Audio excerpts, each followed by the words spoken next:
السلام علیکم ورحمۃ اللہ وبرکاتہ۔ ہمارا آج کا موضوع ہے غصہ شیطان کی طرف سے ہے۔ ہر انسان کسی نہ کسی طرح غصے کا شکار ہوتا ہے۔ کچھ لوگوں کو غصہ کم آتا ہے، کچھ کو زیادہ آتا ہے۔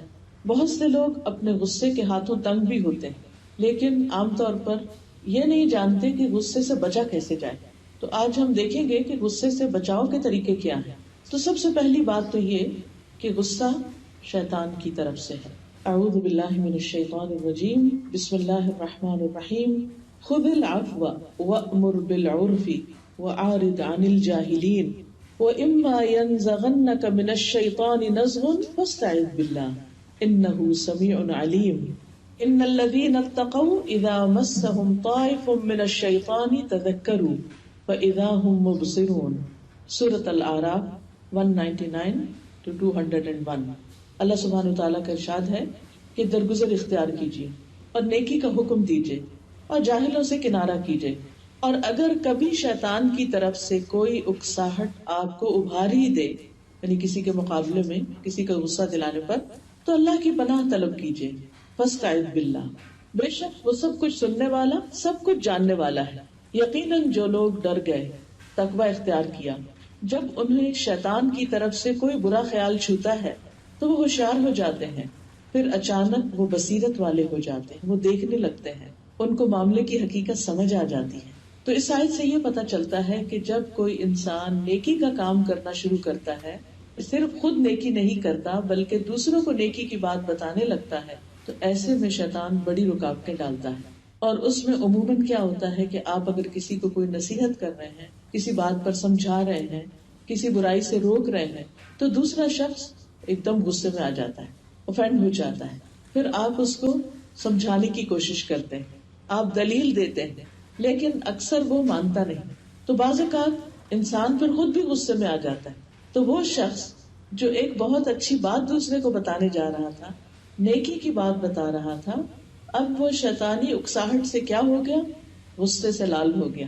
اور عموماً ہمارا یہ رویہ ہمارے اپنوں کے ساتھ ہوتا ہے، ہمارے بچوں کے ساتھ، ہمارے گھر والوں کے ساتھ، کیونکہ زیادہ تر ہم انہی کو نیکی کا حکم دے رہے ہوتے ہیں یا کسی برائی سے روک رہے ہوتے ہیں، لیکن وہ مان کے نہیں دیتے۔ بعض اوقات بحث مباحثہ بھی شروع ہو جاتا ہے۔ تو ایسی صورت میں انسان پھر کیا کرے؟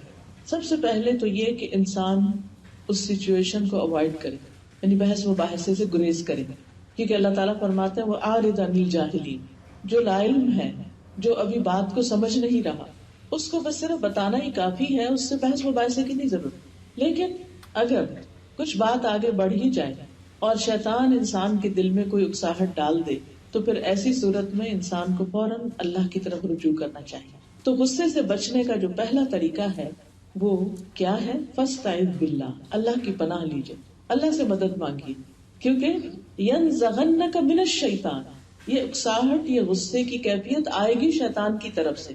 اور جو لوگ اللہ سے ڈرتے ہیں، جن لوگوں کے دل میں تقویٰ ہوتا ہے، جب انہیں کوئی خیال چھو جاتا ہے، یعنی کوئی ایسی بات ان کے دل سے گزر بھی جاتی ہے، تو فوراً وہ ہوش میں آ جاتے ہیں، وہ دیکھنے لگتے ہیں کہ نہیں، میرا تو یہ مقام نہیں کہ میں جاہلوں کے ساتھ سر پھوڑوں، یا جو شخص بدتمیزی کر رہا ہے میں بھی بدتمیزی پر اتر آؤں، یا جو غلط کر رہا ہے میں بھی اس جیسے اخلاق پر آ جاؤں۔ تو اس لیے انسان فوراً اللہ سے مدد مانگے۔ تو اس آیت کی تفسیر میں ابن جریر کہتے ہیں کہ اگر تمہیں شیطان کی طرف سے غصہ غضبناک کر دے تاکہ تمہیں جاہلوں سے اعراض کرنے سے روک دے اور تمہیں ان سے انتقام لینے پر اکسائے، تو تم شیطان کے غصہ دلانے سے اللہ کی پناہ طلب کرو۔ اللہ وہ ذات ہے جو خوب سننے والا ہے، جاننے والا ہے، سمیع علیم ہے، جس سے تم شیطان کے غصہ دلانے سے پناہ مانگتے ہو۔ وہ اس جہالت کرنے والے کی جہالت کو بھی سن رہا ہے جو تمہارے ساتھ جہالت برت رہا ہے، تمہاری خیر خواہی کے جواب میں تمہارے ساتھ بدتمیزی کر رہا ہے، اور جس چیز سے پناہ مانگنی ہے وہ ہے اس کا غصہ دلانا، یا اس کی مخلوق کے کلام میں سے کسی بھی چیز سے، اس سے کوئی بھی چیز پوشیدہ نہیں ہوتی۔ یعنی اللہ تعالیٰ کو سامنے والے کا حال بھی پتا ہے اور تمہارا حال بھی پتا ہے، وہ جانتا ہے اس چیز کو جو تم سے شیطان کے غصے کو دور کر دے گی، اور مخلوق کے دیگر معاملات کو بھی جانتا ہے۔ تو یہ اسی کا حکم ہے، یہ علاج اسی نے بتایا ہے کہ جب شیطان کا حملہ ہو تم پر تو اللہ کی طرف رجوع کرو۔ یہ سب سے بڑا بچاؤ ہے۔ سب سے بڑا بہترین شیلٹر ہے، کیونکہ شیطان انسان کا دشمن ہے اور وہ انسان کو برائی پر، بد اخلاقی پر اکساتا رہتا ہے اور انسان کے دل میں وسوسے ڈالتا رہتا ہے اور بار بار پلٹ کر آتا ہے. اسی لیے ہم دیکھتے ہیں کہ سورۃ الناس میں 3 بار اللہ تعالیٰ کی صفات کے ساتھ پناہ مانگنے کی بات کی گئی ہے. قل اعوذ برب الناس ملک الناس الہ الناس من شر الوسواس الخناس. اس وسواس یعنی بہت زیادہ وسوسہ ڈالنے والے، الخناس جو بار بار پلٹ کے آتا ہے، اس کے شر سے بچنے کے لیے کیا کریں؟ اللہ سے مدد لیں، اللہ کی پناہ لیں، اللہ کو پکاریں. الذی یوسوس فی صدور الناس، جس کا کام ہی یہی ہے کہ وہ لوگوں کے دلوں میں وسوسے ڈالتا رہے. من الجنۃ والناس، جنوں میں سے بھی انسانوں میں سے. یعنی بعض اوقات تو بیٹھے بیٹھے آپ کو کوئی ایسا خیال آ جاتا ہے اور بعض اوقات کوئی انسان آپ کے پاس آ کر کسی دوسرے کی برائی شروع کر دیتا ہے، جس کی وجہ سے آپ کے دل میں اس شخص کے خلاف کوئی نیگیٹیوٹی آ جاتی اور اس کے اوپر شیطان آتا ہے، وہ اس کے دل میں کوئی برا خیال ڈالتا ہے، وہ آ کے آپ سے شیئر کرتا ہے، وہ وائرس آپ کو بھی لگ جاتا ہے. تو اس کا حل قرآن میں بارہا یہی بتایا گیا کہ ایسے موقع پر جب انسان کمزور پڑ جائے اور شیطان کی چال میں آ جائے تو پھر وہ اللہ ہی سے مدد مانگے. اصل میں شیطان یہ چاہتا ہے کہ وہ بندوں کو آگ کی طرف لے جائے، کیونکہ خود آگ سے بنا، بندوں کے دلوں میں آگ بھڑکاتا ہے اور وہ چاہتا ہے کہ بندوں کا آخری انجام بھی آگ ہی ہو. سورۃ فاطر آیت 6 میں اللہ تعالیٰ فرماتے ہیں ان الشیطان لکم عدو فاتخذوہ عدوا انما یدعو حزبہ لیکونوا من اصحاب السعیر. بے شک شیطان تمہارا دشمن ہے تو اسے دشمن ہی سمجھو، وہ تو اپنے گروہ والوں کو صرف اس لیے بلاتا ہے کہ وہ بھڑکتی آگ والوں میں سے ہو جائیں. یعنی وہ اپنے ساتھیوں کو جو اس کے چال میں آ جاتے ہیں ان کو دعوت دیتا ہے کہ وہ اس کے پھیر میں آ جائیں. پھر قرآن مجید سے ہمیں یہ بھی پتہ چلتا ہے کہ شیطان بندوں کے درمیان جھگڑا پیدا کرتا ہے، آپس کے تعلقات خراب کرتا ہے. آپ نے دیکھا ہوگا بعض اوقات کہ آپ اپنے کسی کام میں، بڑے اچھے ہی مفید کام میں منہمک ہوتے ہیں، آپ کچھ پڑھ رہے ہوتے ہیں، قرآن ہی پڑھ رہے ہوتے ہیں مثلا، ایک دم آپ دیکھتے ہیں کہ آپ کا بچہ کوئی ایسا کام کر دیتا ہے کہ جس پر آپ ایک دم غصے میں آ جاتے ہیں. اب ہوتا کیا ہے، قرآن آپ کے ہاتھ میں کبھی کھلا ہے اور کبھی آپ تھوڑا بند بھی کر دیتے ہیں لحاظ سے، اور پھر آپ اس کو ڈانٹ ڈپٹ وہیں بیٹھے بیٹھے شروع کر دیتے ہیں اور وہ چھوٹی سی بات اتنی بڑی بن جاتی ہے کہ آپ اپنے مقصد سے بھی ہٹ جاتے ہیں اور گھر میں ایک فساد کی کیفیت پیدا ہوتی ہے. اس وقت جب آپ کوئی خیر و بلائی کا کام کر رہے ہیں اس وقت شیطان آ ٹپکے گا. قرآن مجید میں اللہ تعالیٰ فرماتے ہیں سورۃ الاسراء 53 میں وَقُلْ لِعِبَادِي يَقُولُوا الَّتِي هِيَ أَحْسَنُ إِنَّ الشَّيْطَانَ يَنزَغُ بَيْنَهُمْ إِنَّ الشَّيْطَانَ كَانَ لِلْإِنسَانِ عَدُوًّا مُبِينًا. اور میرے بندوں سے کہہ دو وہ بات کہیں جو سب سے اچھی ہو. کیا خوبصورت طریقہ بتایا ہمیں بری سچویشن سے نکلنے کا اور اس کو اوائڈ کرنے کا اور اس سے بچنے کا. میرے بندوں سے کہہ دو وہ بات کہیں جو سب سے اچھی ہو. اور یہ صرف گھر سے باہر نہیں، گھر کے اندر اپنے بچوں کے ساتھ، اپنے شوہر کے ساتھ. لیکن ہم کتنی بار اسی حکم کو بھول جاتے ہیں. یہ بھی اللہ کا حکم ہے، قرآن کا حکم ہے کہ بات اچھے سے کرنی ہے. کیوں اچھے سے کرنی ہے؟ ان الشیطان ینزغ بینہم، کیونکہ شیطان ان کے درمیان جھگڑا ڈالتا ہے. ان الشیطان کان للانسان عدوا مبینا، بے شک شیطان ہمیشہ سے انسان کا کھلا دشمن، وہ اپنی دشمنی میں کمی نہیں کرتا. لہذا شیطان کو بیچ میں آنے کا موقع ہی نہ دو. اپنا طرز عمل درست کر لو، اپنا معاملہ، اپنا بیہیویئر درست کرو. تو اللہ سے مدد مانگنے کے ساتھ ساتھ کیا کرو؟ بات اچھے سے کرو.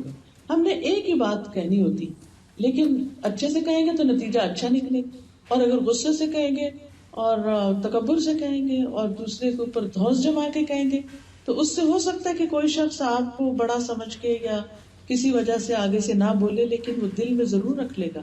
کئی دفعہ ایسے بھی ہوتا ہے نا کہ ہم جواب نہیں دے سکتے کسی کو لحاظ کے مارے، لیکن جب بھی کوئی شخص بد اخلاقی کرتا ہے تو کبھی بھی وہ لوگوں کے دل میں اپنی جگہ نہیں بنا سکتا.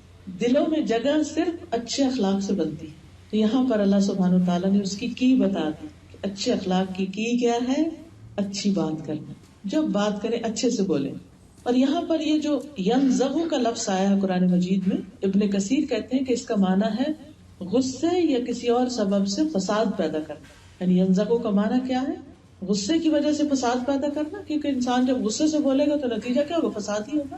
پھر اسی طرح شیطان دو بندوں کے درمیان دشمنی پیدا کرتا ہے، یعنی جھگڑا بھی کرواتا ہے، وسوسے ڈالتا ہے اور دشمنی پیدا کرتا ہے۔ سورۃ المائدہ 91 میں اللہ تعالیٰ فرماتے ہیں انما یرید الشیطان ان یوقع بینکم العداوۃ والبغضاء، شیطان تو یہی چاہتا ہے کہ تمہارے درمیان دشمنی اور بغض ڈال دے، یعنی تمہارے آپس میں دلوں کے اندر دوریاں آ جائیں، گرج آ جائیں۔ اور یہ وہ کیسے کرتا ہے؟ وہ انسان کو اکساہٹ دلاتا ہے۔ یہ اکساہٹ کیا ہوتی ہے؟ اس کے دل میں آ کے بات ڈالتا ہے، دیکھو دیکھو فلاں نے تمہارے ساتھ کیا کیا، اور جب تک تم اس کو منہ توڑ جواب نہیں دو گی نہیں باز نہیں آئے گا۔ لہٰذا انسان اپنے سارے اصول، طریقے، ضابطے، اخلاق، ہر چیز بھول کے غلط کام کرنے لگتا ہے۔ تو اس سے یہ پتہ چلتا ہے کہ غصہ دراصل شیطان کی اکساہٹوں میں سے ایک اکساہٹ ہے۔ ایک شخص نے عمر بن عبد العزیز سے ایسی بات کہی جو انہیں ناگوار گزری، اور یہ تجربہ ہم میں سے ہر روز ہر ایک کو ہوتا ہے کہ کوئی نہ کوئی ایسی بات کر جاتا ہے کہ جو ہمیں چبھ جاتا ہے، اچھی نہیں لگتی، اور کچھ لوگوں سے تو ہمیں ویسے اللہ واسطے کا بیر ہوتا ہے اور پھر جو کہ رکھنا نہیں چاہیے، لیکن وہ کچھ پچھلی سٹوریز ہوتی ہیں، کچھ پچھلی پاس ہسٹری ہوتی ہے کہ جس کی وجہ سے کچھ ٹرسٹ کا لیول کم ہوتا ہے۔ نتیجہ کیا ہوتا ہے کہ وہ جب ایسے شخص کے ساتھ کوئی بات کی جائے یا وہ کوئی ہم سے بات کرے تو ایک دم دل میں شیطان ڈال دیتا ہے، دیکھا دیکھا یہ اس لیے کہہ رہا ہے کیونکہ اس کے پیچھے مقصد یہ ہے، اس نے پہلے بھی میرے ساتھ یہ کیا تھا، تو اس کی جو صحیح بات ہوتی ہے وہ بھی ہمیں غلط لگتی ہے۔ تو عمر بن عبد العزیز سے بھی کسی نے ایک بات کی کہ جو انہیں اچھی نہ لگی، تو انہوں نے کہا کیا تم چاہتے ہو کہ شیطان مجھے میرے حکمران ہونے کی حیثیت پر اکسائے، کیونکہ وہ حکمران تھے نا اس وقت، تو خصوصاً جس انسان کے پاس کوئی عہدہ ہو یا کوئی مقام ہو یا درجہ بڑا ہو، جیسے گھر میں شوہر کا درجہ ہے یا پھر ماں کا درجہ ہے بچوں پر، یا کسی استاد کا ہے یا کسی لیڈر کا ہے، کسی بھی طرح، تو کہتے کیا تم چاہتے ہو کہ شیطان مجھے میرے حکمران ہونے کی حیثیت پر اکسائے تاکہ میں تم سے سختی سے پیش آؤں اور کل قیامت کے دن مجھے تمہاری طرف سے سختی پہنچے؟ یعنی یہ تھوڑی ہوگا کہ آپ نے اگر کسی کے اوپر ناروا ظلم کیا، زیادتی کی، بلا وجہ دوسرے کو ستایا، تو اللہ تعالیٰ آپ کو چھوڑ دے گا؟ تو کتنے عقل مند تھے یہ لوگ کہ جو چھوٹی چھوٹی باتوں کا بھی حساب رکھتے تھے اور غصہ ہونے کے باوجود بھی اپنے غصے کو پی جاتے ہیں۔ ابھی جو آیات آپ نے سنی تو ان میں کیا تھا؟ وَالْكَاظِمِينَ الْغَيْظَ وَالْعَافِينَ عَنِ النَّاسِ وَاللَّهُ يُحِبُّ الْمُحْسِنِينَ۔ کہ اللہ کے بندے کون ہوتے ہیں؟ جو غصہ پی جاتے ہیں۔ آتا ہے انہیں غصہ کچھ لوگوں کی حرکتوں پر، ان کی کسی سستی پر، ان کے کام نہ کرنے پر، ان کے ان ایفیشینٹ ہونے پر، لیکن پھر وہ کیا کرتے ہیں؟ غصہ کنٹرول کر کے بات کرتے ہیں کہ کہیں پھر زیادتی ہماری طرف سے نہ ہو جائے۔ تو انسان محتاط زندگی بسر کرے، یہی محتاط زندگی دراصل تقویٰ کی زندگی ہے۔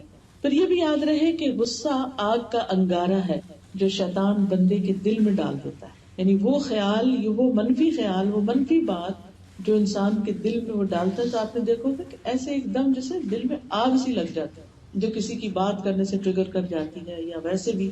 تو ابن عثیمین کہتے ہیں غصہ آگ کا ایک انگارہ ہے جس کو شیطان ابن آدم کے دل میں ڈالتا ہے تو دل جوش کھانے لگتا ہے، اسی وجہ سے آدمی کا چہرہ سرخ ہو جاتا ہے، اس کی رگیں پھول جاتی اور بعض اوقات اس کے رونگٹے بھی کھڑے ہو جاتے ہیں، پورے جسم میں خون کھولنے لگتا ہے، یعنی انسان تپ جاتا ہے، اس کو جیسے کہتے ہیں تپ چڑھ جاتا ہے۔ اور یہ سب کچھ کس سے ہوتا ہے؟ غصے کی وجہ سے، اور غصہ کیا ہے؟ شیطان کی طرف سے۔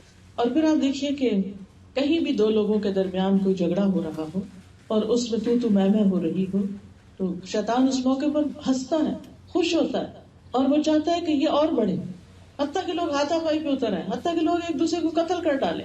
یہی وجہ ہے کہ بعض اوقات جو قتل ہوتے ہیں وہ کسی بڑی بات پہ نہیں ہوتے، چھوٹی سی بات پہ، اور وہ بھی کیا ہوتا ہے کہ غصے میں لوگ ویپن اٹھا لیتے ہیں کہ میں اس کا کام ہی تمام کر دوں۔ آپ دیکھیے کہ حضرت ابو ہریرہ کہتے ہیں کہ ایک آدمی نے نبی صلی اللہ علیہ وسلم کی موجودگی میں ابو بکر رضی اللہ عنہ کو برا بھلا کہا۔ نبی صلی اللہ علیہ وسلم ابو بکر کے خاموش رہنے پر مسکراتے ہیں، لیکن جب آدمی حد سے بڑھ گیا تو ابو بکر رضی اللہ عنہ نے بھی اس کی بات کا جواب دے دیا۔ اس پر نبی صلی اللہ علیہ وسلم ناراضگی کے ساتھ وہاں سے کھڑے ہو گئے۔ ابو بکر رضی اللہ عنہ نے پیچھے جا کر عرض کیا، یا رسول اللہ، جب تک وہ شخص مجھے برا بھلا کہتا رہا آپ بیٹھے رہے، اور جب میں نے اس کی کسی بات کا جواب دیا تو آپ غصے میں آ کر کھڑے ہو گئے۔ نبی صلی اللہ علیہ وسلم نے فرمایا، تمہارے ساتھ ایک فرشتہ تھا جو تمہاری طرف سے جواب دے رہا تھا۔ تو یاد رکھیے کہ جب بھی کوئی شخص ہمارے ساتھ زیادتی کر رہا ہو، ہمارے ساتھ پہ چلا رہا ہو اور خواہ مخواہ کی فضول باتیں کر رہا ہو، تو ایسا نہیں کہ اس کو جواب نہیں جا رہا.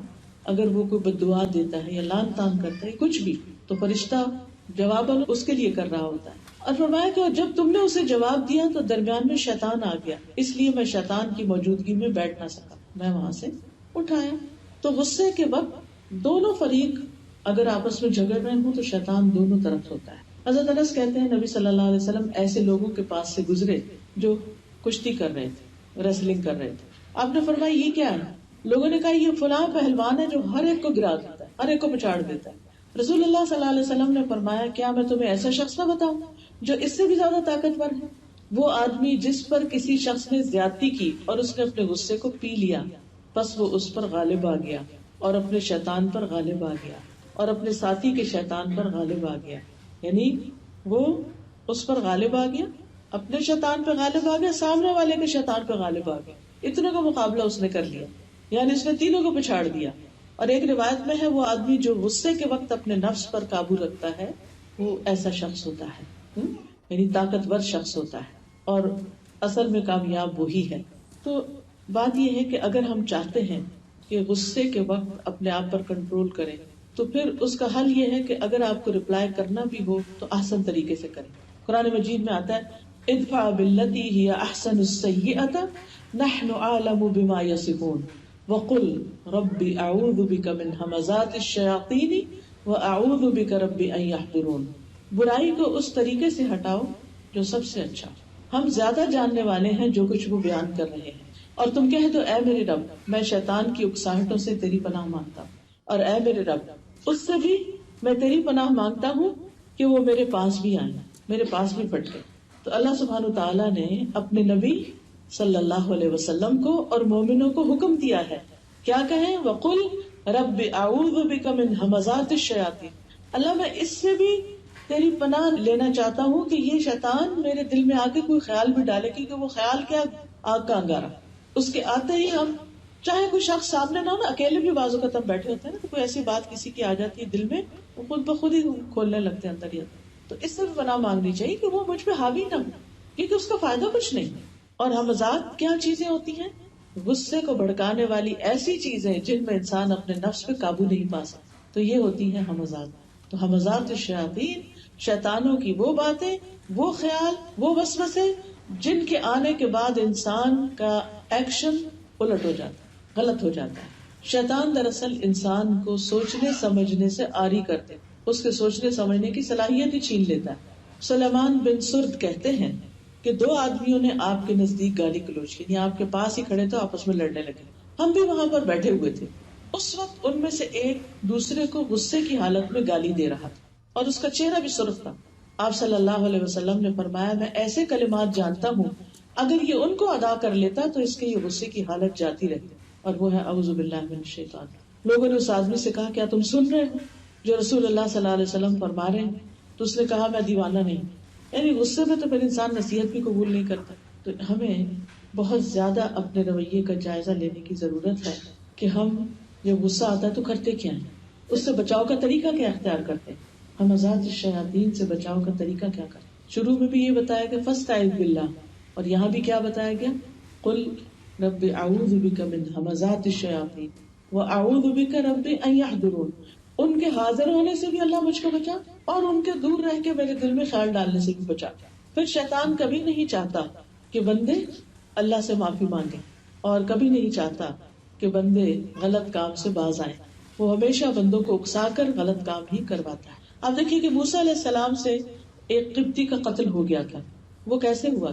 جب اس نے, جو ان کی اپنی قوم کا شخص تھا, بنی اسرائیلی, اس نے جب دوسرے شخص کے خلاف حضرت موسیٰ کو پکارا تو حضرت موسیٰ کو اپنے بندے پر رحم آ گیا, اور دوسرا جو کچھ زیادتی اس کے ساتھ کر رہا تھا وہ اس پر غصے ہوئے اور پھر اس شخص کو مار ڈالا. مارا یہ نہیں کہ نیت کر کے مارا, گھونسا لگایا, وہ مر گیا. دوسرے دن وہ بندہ پھر آ گیا. تو پہلے دن جب موسیٰ علیہ السلام سے یہ حادثہ ہو گیا کہ وہ مارنا نہیں چاہتے تھے, قتل خطا تھا, ہی قتل ہو گیا, تو کہنے لگے فَبَكَسَ مُوسَى فَقَضَى عَلَيْهِ قَالَ هَذَا مِنْ عَمَلِ الشَّيْطَانِ إِنَّهُ عَدُوٌّ مُضِلٌّ مُبِينٌ.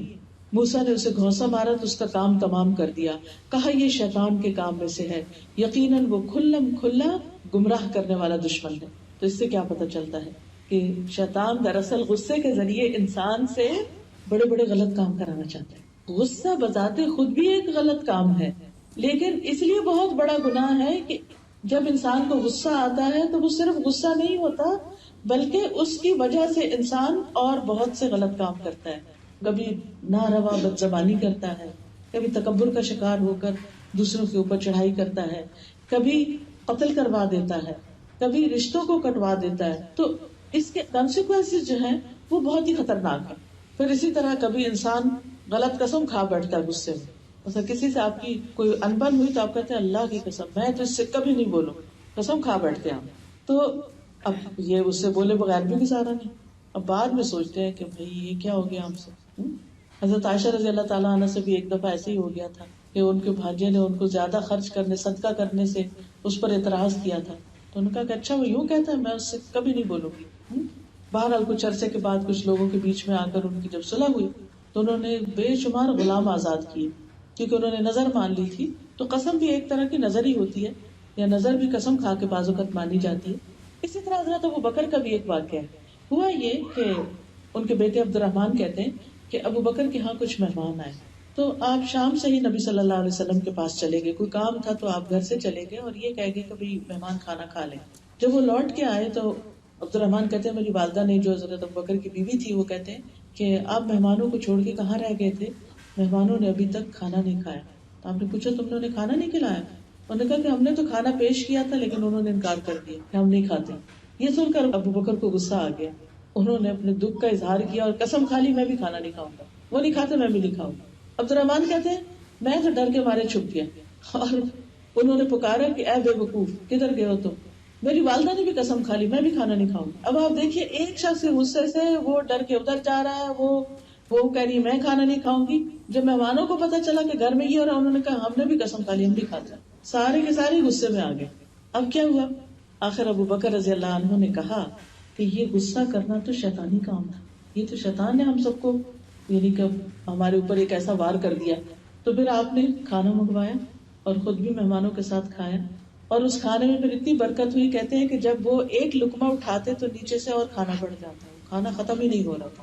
ابو بکر کہتے ہیں اے بنی فراس کی بہن اپنی بیوی کو یہ کیا ہو رہا ہے؟ کھانا تو اور بڑھ گیا ہے. انہوں نے کہا میری آنکھوں کی ٹھنڈک یہ اب اس سے بھی زیادہ ہو گیا. جب ہم نے کھانا کھایا بھی نہیں تھا پھر سب نے کھایا اور اس میں سے نبی صلی اللہ علیہ وسلم کی خدمت میں بھی بھیجا گیا، پھر آپ نے بھی اس میں سے کھایا. اور یہ ساری برکت کیوں آئی؟ جب حضرت ابوبکر نے اپنی غلطی مان لی اور غصہ چھوڑ دیا اور اپنی قسم توڑ دی. یہ قسم کا کفارہ بھی ہوتا ہے. قسم توڑ دی اور اس کے بعد کھانا کھا لیا. انہوں نے بھی کھا لیا، گھر والوں نے بھی کھا لیا، مہمانوں نے بھی کھا لیا، سارا معاملہ ختم ہوا. اور اسی لیے کہتے ہیں کہ وہ غصہ اچھا ہوتا ہے کہ جو آنے کے بعد جلدی چلا جائے. انسان فوراً اپنی غلطی کو مان لے، توبہ کر لے، اور اس کے بعد اگر اچھے کام کو نہ کرنے کی قسم کھائی ہو تو اس کو کر لے. اچھا بعض اوقات ہم قسم ہی نہیں کھاتے اور ہم کسی کے سامنے بس ایک دعویٰ کر دیتے کہ آج کے بعد میں یہ نہیں کروں گی، کبھی میں فلاں کو یہ نہیں دوں گی، یا کوئی بھی نیکی کا کام سے ہم رک جاتے ہیں.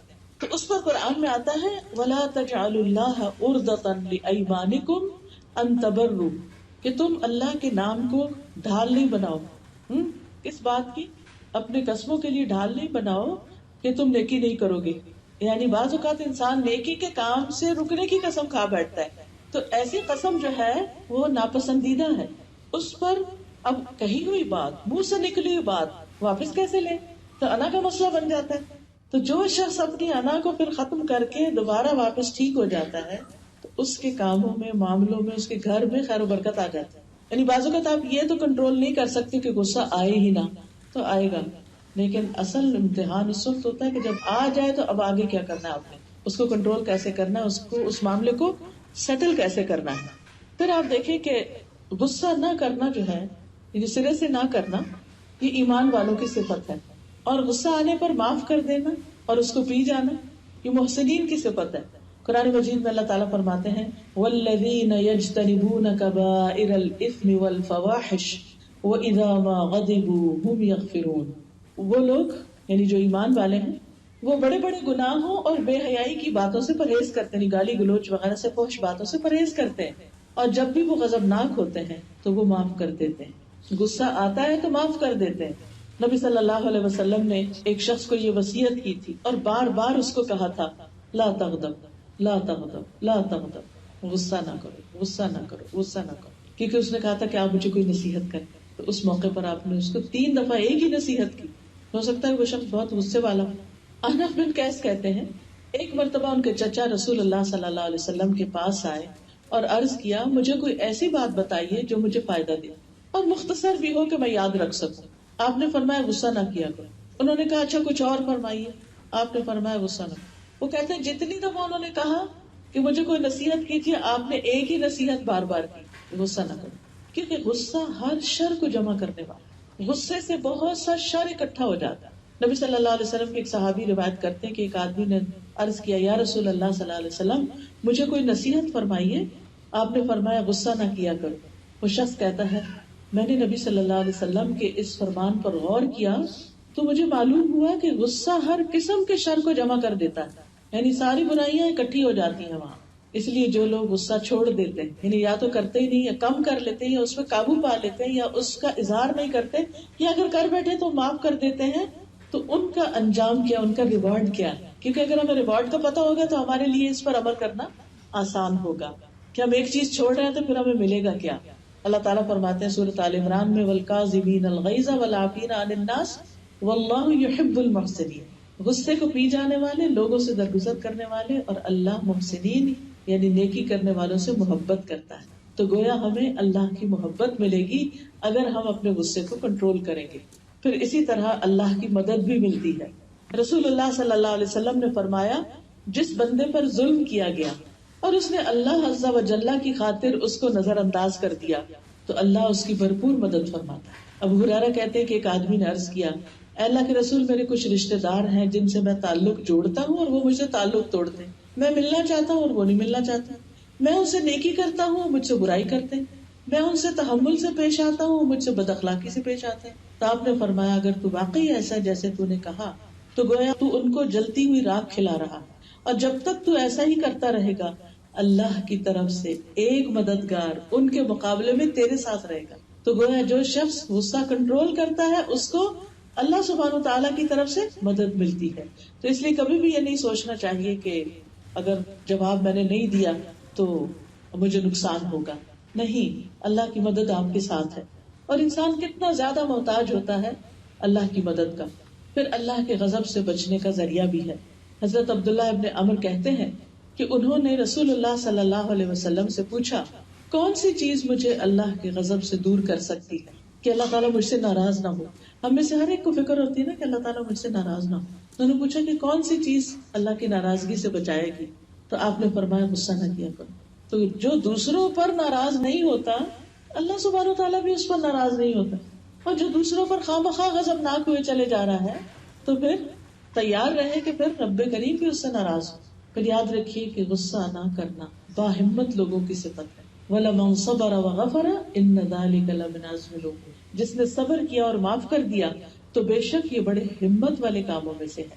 اللہ سبحانہ و تعالیٰ اس شخص کو پسند کرتے ہیں اور ان صفات کو پسند کرتے ہیں جو کسی کے اندر تحمل اور بردباری کی شکل میں ہو اور جلد بازی نہ ہو.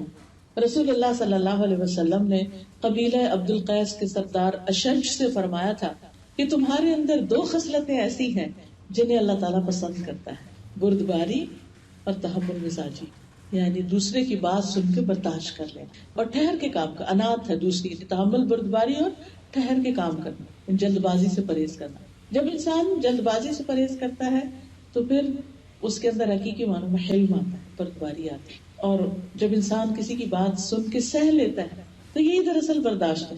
تو یہ صفات اللہ تعالیٰ کو بہت پسند ہے جس انسان کے اندر ہو. پھر یہ گناہوں کی معافی کا ذریعہ بھی ہے، یعنی غصے پہ کنٹرول کرنا. عبادہ بن صامت کہتے ہیں میں نے رسول اللہ صلی اللہ علیہ وسلم کو یہ فرماتے ہوئے سنا کہ جس شخص کے جسم پر کوئی زخم لگ جائے اور وہ اس کو معاف کر دے تو اس معافی کی مناسبت سے اللہ اس کے گناہوں کو معاف کر دیتے ہیں. یہ کیسے؟ زخم جو لگ جائے، مثلا کسی شخص سے کوئی چیز چھٹ گئی، آپ کو آ لگی، کسی نے کچھ پھینکا ہوا تھا وہ آپ کو چپ گیا، زخم لگ گیا. کوئی سامنے سے آ رہا تھا، آپ ایک دم پیچھے ہٹے، پیچھے کوئی ایسی چیز تھی جس سے آپ ٹکرا کے چوٹ کھا گئے. ایسے میں انسان کو بڑا غصہ آتا ہے، کبھی کو پش کر دیتا ہے اور آپ جا لگتے ہیں کسی چیز پہ، تو اس وقت انسان کہتا ہے کہ اب تو میں اس کو چھوڑوں گا نہیں جب تک میں اس کو بھی وہیں دھکیل کے نہ رہوں.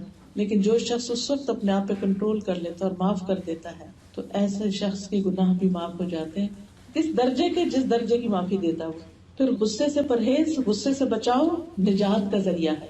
رسول اللہ صلی اللہ علیہ وسلم نے فرمایا 3 چیزیں نجات دینے والی ہیں، یعنی جہنم کی آگ سے، اللہ کی ناراضگی سے۔ نمبر 1 چھپے اور ظاہر میں اللہ سے ڈرنا۔ نمبر 2 رضامندی اور غصے میں اعتدال، اور فقیری اور غنا میں میانہ روی اختیار کرنا۔ پھر اسی طرح جو شخص غصے سے پرہیز کرتا ہے، غصے کو کنٹرول کر لیتا ہے، اللہ سبحانہ وتعالیٰ اس کی خامیوں پہ پردہ ڈال دیتے ہیں، اس کے عیب چھپا دیتے ہیں۔ رسول اللہ صلی اللہ علیہ وسلم نے فرمایا جس نے اپنے غضب کو روک لیا، اللہ تعالیٰ اس کی خامیوں پر پردہ ڈال دے گا۔ آپ دیکھیے کہ جب ہم غصے میں ہوتے ہیں نا تو ہماری اصلیت سامنے آ جاتی ہے، اور لوگوں کو وہ چہرہ پھر کبھی نہیں بھولتا، وہ ہمارا سٹائل کبھی نہیں بھولتا، اور لوگ جب ہمیں یاد کرتے ہیں تو پھر وہی شکل ان کے سامنے آتی ہے کہ اچھا وہ فلاں جس نے فلاں موقع پر اتنا غصہ کیا۔ آپ خود بھی سوچ سکتے ہیں کہ جب آپ کسی کے بارے میں بھی کچھ سوچتے تو آپ کے ذہن میں اس کی کیا پکچر آتی، کس طرح آپ اس کے بارے میں سوچتے ہیں۔ یعنی آپ اس پہ ناراض ہوتے ہیں، ناراض چہرہ اس کا نظر آتا ہے، خوشگوار چہرہ نظر آتا ہے، آپ کے ساتھ کوآپریٹ کرنے والا محسوس ہوتا ہے، یعنی اس کی کیا یاد یا کیا اثرات آپ کے دل پر ہوتے ہیں۔ ہر شخص اپنے ان کاموں کی بنا پر پہچانا جاتا ہے جو اس کے اندر دوسرے سے مختلف ہوتے ہیں، اچھے ہوں یا برے ہوں۔ پھر اسی طرح جو شخص غصہ کنٹرول کر لیتا ہے، دشمن بھی اس کا دوست بن جاتا ہے۔ قرآن مجید میں آتا ہے لا تستوی الحسنۃ ولا السیئۃ، اچھائی برائی برابر نہیں ہوتی۔ ادفع باللتی ہی احسن، برائی کو اس طریقے سے دور کرو جو سب سے اچھا۔ فاذا الذی بینک وبینہ عداوۃ کأنہ ولی حمیم، تو وہ شخص جس کے اور تمہارے درمیان دشمنی پڑی ہوئی ہو وہ ایسے ہو جائے گا جیسے گہرا دلی دوست۔ وما یلقاها الا الذین صبروا وما یلقاها الا ذو حظ عظیم، یہ چیز نہیں دی جاتی مگر انہیں جو صبر کرتے ہیں، اور یہ چیز نہیں دی جاتی مگر اس کو جو بڑے نصیبے والا ہو۔ تو ادفع باللتی ہی احسن کا مطلب کیا ہے؟ غصے کے وقت صبر کر لینا، برائی کو معاف کر دینا، اور جب لوگ برا اخلاق اختیار کریں تو اس وقت جواباً اچھا اخلاق اختیار کرنا۔ تو ایسے لوگوں کو اللہ تعالیٰ بھی ہر آفت سے بچا لے گا، اور ان کے دشمن بھی عاجز ہو کر ان کے دلی دوست بن جائیں گے۔ ایسے شخص کا اجر اللہ کے ذمہ ہوتا ہے جو اپنے غصے کو کنٹرول کر لیتا ہے، دنیا میں بھی اجر ملتا ہے اور آخرت میں بھی۔ قرآن پاک میں اللہ تعالیٰ فرماتے ہیں وَجَزَاءُ سَيِّئَةٍ سَيِّئَةٌ مِثْلُهَا فَمَنْ عَفَا وَأَصْلَحَ فَأَجْرُهُ عَلَى اللَّهِ إِنَّهُ لَا يُحِبُّ الظَّالِمِينَ، برائی کا بدلہ اسی جیسی برائی سے بھی ہو سکتا ہے، لیکن جو معاف کر دے اور اصلاح کر لے تو اس کا اجر اللہ پر ہے، بے شک اللہ ظلم کرنے والوں کو پسند نہیں کرتا۔ پھر آپ دیکھیے کہ قیامت کے دن بھی ایسے شخص کو اللہ تعالیٰ بہترین اجر عطا کرے گا۔ رسول اللہ صلی اللہ علیہ وسلم نے فرمایا جو آدمی اپنے غصے کو نافذ کرنے کے باوجود بھی گیا تو اللہ تعالیٰ قیامت کے دن اس کے دل کو امیدوں سے بھر دے گا، یعنی وہاں اس کا خوف دور ہو جائے گا۔ جنت میں داخلے کا ذریعہ ہے غصے پر کنٹرول کرنا۔ ایک شخص نے رسول اللہ صلی اللہ علیہ وسلم سے کہا میری کسی ایسے عمل کی طرف رہنمائی کریں جو مجھے جنت میں لے جائے، کیونکہ ان لوگوں کو جنت کا یقین بھی تھا اور شوق بھی تھا۔ کوئی ایسا کام بتائیے کہ میں جنت میں پہنچ جاؤں۔ تو آپ نے فرمایا غصہ نہ کرو، تمہارے لیے جنت ہے، لا تغضب ولک الجنہ۔ کتنی بڑی بات ہے۔ اب دیکھیے کہ غصے کی 3 اقسام ہوتی، ایک وہ غصہ جو کرنا ہی چاہیے، دوسرا وہ جو مباح ہے، اور تیسرا جو ناپسندیدہ ہے۔ اب یہ پہلی قسم کا غصہ وہ ہے جو اللہ کی خاطر، جب اللہ کی کوئی حد ٹوٹ رہی تو انسان کے دل میں اگر کوئی چیز جوش مارتی ہے کہ یہ کیا ہو رہا ہے، اللہ کی نافرمانی ہو رہی ہے، یا آپ کسی شخص کو انتہائی قبیح حرام ناجائز کام کرتے دیکھتے ہیں، آپ ایک دم غصے میں آ جاتے ہیں کہ یہ کیا کر رہا ہے، چاہے کوئی جاننے والا ہو یا نہ جاننے والا ہو۔ تو ایسی صورت میں انسان دوسرے کو، یعنی غصہ اصل میں کیا ہے، پھر وہ اس کو ایسی انرجی دیتا ہے کہ انسان کچھ جا کے کر لیتا ہے۔ اس کو کیا چاہیے کہ وہ اس شخص کو سمجھائے، اس کو بتائے۔ اب جو شخص ایسا غصہ کرے گا اور سمجھانے میں تھوڑا فرم بھی ہوگا، اس کے مطلب نہیں کہ بد اخلاقی برتنا شروع کر، تو ایسا شخص جو ہے وہ دراصل صاحب ایمان شخص ہے، کیونکہ ایسا شخص ہی اپنے ایمان کو مضبوط کرتا ہے۔ رسول اللہ صلی اللہ علیہ وسلم نے کبھی کسی سے اپنی ذات کے لیے بدلہ نہیں لیا تھا۔ ہاں جب اللہ کی کوئی حد قائم کرنے کو پامال کیا جاتا تو پھر آپ اللہ کے لیے اسے بدلہ لیتے تھے۔ پھر اسی طرح جن چیزوں سے روکا گیا ہے ان کے کرنے پر اگر کسی کو غصہ آئے تو وہ بھی بجا ہے۔ ابو ہریرہ کہتے ہیں کہ ایک دفعہ رسول اللہ صلی اللہ علیہ وسلم تشریف لائے تو ہم تقدیر پر بحث کر رہے تھے، تقدیر کے ایشو پر۔ رسول اللہ صلی اللہ علیہ وسلم غصے میں آ گئے، یہاں تک کہ آپ کا چہرہ مبارک سرخ ہو گیا۔ گویا کہ آپ کے چہرے پر اناروں کے دانوں کا عرق نچوڑ دیا گیا. پھر آپ نے فرمایا کیا تم لوگوں کو اس چیز کا حکم دیا گیا؟ کیا میں اس لیے بھیجا گیا ہوں؟ یقیناً تم لوگوں سے پہلے کی قوم میں اس مسئلے میں بحث مباحثہ کرنے کی وجہ سے ہلاک ہوئی. میں تم لوگوں کو قسم دیتا ہوں کہ آئندہ اس مسئلے میں بحث اور تکرار نہ کرنا، کیونکہ اس کا کوئی نتیجہ نہیں. کچھ چیزوں کا علم اللہ نے بندوں کو لمیٹڈ ہی دیا ہے، وہ مسائل بندے نہیں حل کر سکتے. تقدیر کا مسئلہ بھی اسی میں سے، بس اس پر ایمان رکھنا ہمارا کام ہے. تو بہرحال یہاں قصہ کیا ہے کہ نبی صلی اللہ علیہ وسلم نے ایسے لوگوں پر غصہ کیا، اور غصہ کیسے کیا؟ آپ کا چہرہ سرخ ہو گیا، اور پھر اس کے بعد آپ نے پراپر انداز میں جا کے نصیحت کی. غصے کی حالت میں ڈانٹ ڈپٹ اور چیخنا چلانا یہ تو کسی صورت بھی قابل قبول نہیں. پھر اسی طرح اگر کوئی شخص لوگوں کو دین سے متنفر کر رہا ہے یا کوئی غلط ایسا کام کر رہا ہے تو اس کو بھی سمجھانے میں اگر انسان فرم ہے تو کوئی حرج نہیں. ایک ابو مسعود تھے، ان سے روایت ہے کہ ایک شخص نے کہا یا رسول اللہ، میں فجر کی نماز میں تاخیر کر کے اس لیے شریک ہوتا ہوں کہ فلاں شخص جو ہے وہ نماز بہت لمبی پڑھاتے ہیں. اس پر آپ اتنا غصے میں ہوئے کہ میں نے نصیحت کے وقت اس دن سے زیادہ غضبناک آپ کو کبھی نہیں دیکھا. آپ نے فرمایا لوگوں، تم میں بعض لوگ نمازوں سے لوگوں کو روکنے اور دور کرنے کا سبب ہے، بس جو شخص امام ہو اسے ہلکی نماز پڑھنی چاہیے، اس لیے کہ اس کے پیچھے کمزور، بوڑھے اور ضرورت مند سبھی ہوتے ہیں. اسی طرح شریعت کی خلاف ورزی پر نبی صلی اللہ علیہ وسلم کو غصہ آتا. پھر آپ کے صحابہ بھی، مثلا سالم بن عبداللہ اپنے والد ابن عمر سے روایت کرتے ہیں کہ انہوں نے اپنی بیوی کو حالت حیض میں طلاق دے دی، پیریڈز میں. تو عمر رضی اللہ عنہ نے اس سے متعلق رسول اللہ صلی اللہ علیہ وسلم سے دریافت کیا تو رسول اللہ صلی اللہ علیہ وسلم سخت ناراض ہوئے. پھر آپ نے فرمایا اس کو حکم دو، پھر وہ اس سے رجوع کرے، پھر اس کو اپنے پاس رکھے یہاں تک کہ وہ پاک ہو جائے، پھر حیض آئے، پھر پاک ہو. اس کے بعد اگر چاہے تو جماع کیے بغیر اس کو طہر کی حالت میں طلاق دے دے. بس یہ وہ طلاق ہے جس کی عدت کے بارے میں اللہ نے تمہیں حکم دیا ہے. اسی طرح مسجد میں گندگی پھیلانے پر نبی صلی اللہ علیہ وسلم ناراض ہوئے، لیکن یہ یاد رکھیے کہ وہ ناراضگی کا اظہار صرف چہرے مبارک پر ہوتا تھا. یہ نہیں کہ آپ بہت شاؤٹ کرنے لگتے نعوذ باللہ، ایسا کچھ بھی نہیں تھا. کوئی بد اخلاقی نہیں تھی. چہرہ اور آنکھیں سرخ ہو جاتی جس سے پتہ چلتا کہ آپ غصے میں آ گئے. آپ نے مسجد میں قبلے کی رخ دیوار پر ایک ریٹ دیکھی، یعنی ناک سے جو سٹف نکلتا ہے، تو آپ ناراض ہوئے یہاں تک کہ آپ کا چہرہ سرخ ہو گیا. بس ایک انصاری خاتون کھڑی ہوئی اور اس کو رگڑ کر اس نے اس جگہ خوشبو لگا دی. آپ نے دیکھ کر فرمایا کتنا عمدہ کام ہے اس خاتون نے، کتنی ویل ڈن، جیسے ہم کہتے ہیں بہت اچھا، خوب. اسی طرح کسی کا نقصان کرنے پر نبی صلی اللہ علیہ وسلم نے غصہ کیا. حضرت عائشہ سے مروی ہے کہ صفیہ رضی اللہ عنہا نے رسول اللہ صلی اللہ علیہ وسلم کی خدمت میں کھانا بھیجا جو انہوں نے آپ صلی اللہ علیہ وسلم کے لیے بنایا تھا، جبکہ آپ اس دن میرے پاس تھے. وہ کہتی ہے جب میں نے وہ لڑکی دیکھی جو کھانا لے کر آئی تھی تو میں غصے سے کانپنے لگی، یعنی کہ میری باری ہے، تم کھانا پکا کے لا رہی. میں نے غصے میں برتن توڑ کے پھینک دیا. رسول اللہ صلی اللہ علیہ وسلم نے میری طرف دیکھا تو مجھے آپ کے چہرے پر غصے کے آثار نظر آئے. میں نے کہا میں رسول اللہ صلی اللہ علیہ وسلم سے اللہ کی پناہ لیتی ہوں کہ آج وہ مجھ پہ کوئی لعنت کرے. پھر میں نے عرض کیا اللہ کے رسول اس کا کفارہ کیا ہے؟ آپ نے فرمایا برتن جیسا برتن، کھانے جیسا کھانا. تو جب کوئی کسی پر زیادتی کر رہا ہو تو اس وقت انسان آرام سے نہیں بیٹھ سکتا، اس وقت اس کو انٹرفیئر کرنا ہوتا ہے، لیکن حدود کے اندر رہ کر. پھر اسی طرح دین میں جو رخصتیں ہیں ان کو اختیار نہ کرنا.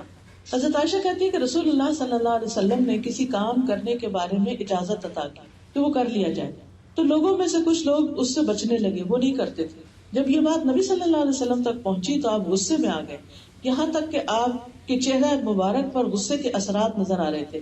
پھر آپ نے فرمایا لوگوں کا حال کیا ہے کہ جس کام کے کرنے میں میرے لیے اجازت رکھی گئی ہے لوگ اس سے اعراض کرتے ہیں. اللہ کی قسم ان میں سب سے زیادہ میں اللہ کو جانتا ہوں اور میں ہی سب سے زیادہ ان میں سے اللہ سے ڈرتا ہوں.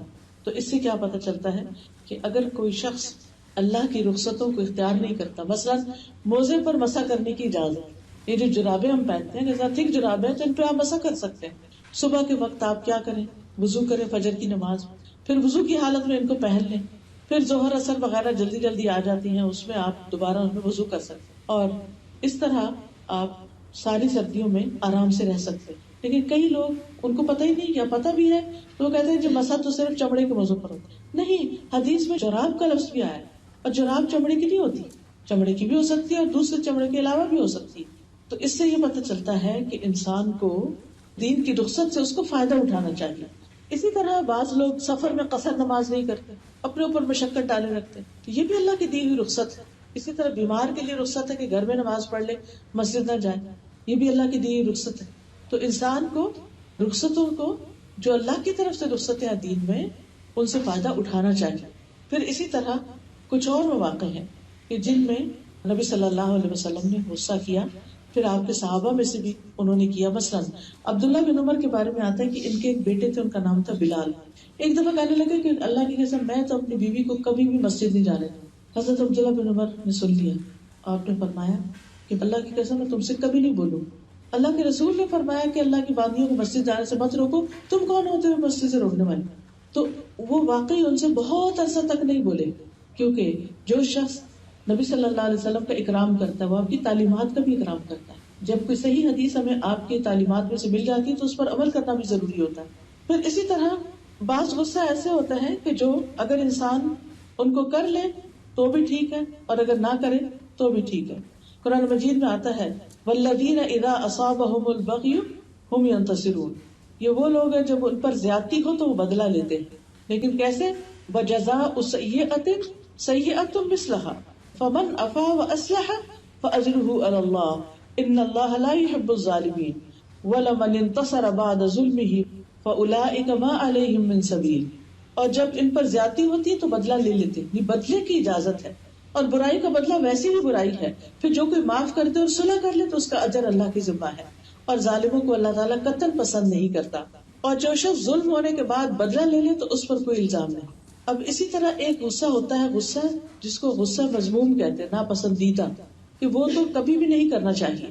یہ وہ غصہ ہوتا ہے کہ جس کے اثرات، جس کے نتائج انسان کی ذات پر بھی مرتب ہوتے ہیں، گھر والوں پر بھی اور معاشرے والوں پر بھی. اب آپ دیکھیے کہ ہو سکتا ہے آپ کہیں کہ جب انسان کو کوئی انسان کا نقصان ہوتا ہے یا کوئی مشکل آتی ہے تبھی ہم غصہ کرتے ہیں، تو پھر کیوں روکا گیا اسے؟ تو یہ ہے کہ اس وقت بھی انسان کو کنٹینیو کرنا چاہیے اور اپنے اچھے اعمال کرتا رہے اور کسی کے برے رویے پر یعنی کہ برہم نہ ہو. پھر غصے کا علاج کیا ہے؟ غصے کا علاج ہے نمبر 1 وہی جو شروع میں بتایا، اللہ کی پناہ لینا، اعوذ باللہ پڑھنا. اعوذ باللہ السمیع العلیم من الشیطان الرجیم من ہمزہ ونفخہ ونفثہ. اس دعا کو پڑھنا. رسول اللہ صلی اللہ علیہ وسلم نے فرمایا جب آدمی کو غصہ آ جائے اور وہ اعوذ باللہ کہے تو اس سے اس کا غصہ ختم ہو جائے گا. دوسرا طریقہ ہے خاموش ہو جائے. ابن عباس کہتے ہیں رسول اللہ صلی اللہ علیہ وسلم نے فرمایا لوگوں کو علم سکھاؤ، آسانیاں پیدا کرو. علم سکھاؤ، آسانیاں پیدا کرو،